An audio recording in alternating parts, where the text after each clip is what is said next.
أعوذ بالله من الشيطان الرجيم. بسم الله الرحمن الرحيم.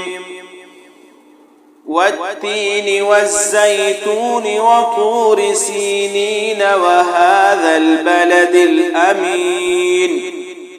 لقد خلقنا الإنسان في أحسن تقويم ثم رددناه أسفل سافلين إلا الذين آمنوا وعملوا الصالحات فلهم أجر غير ممنون.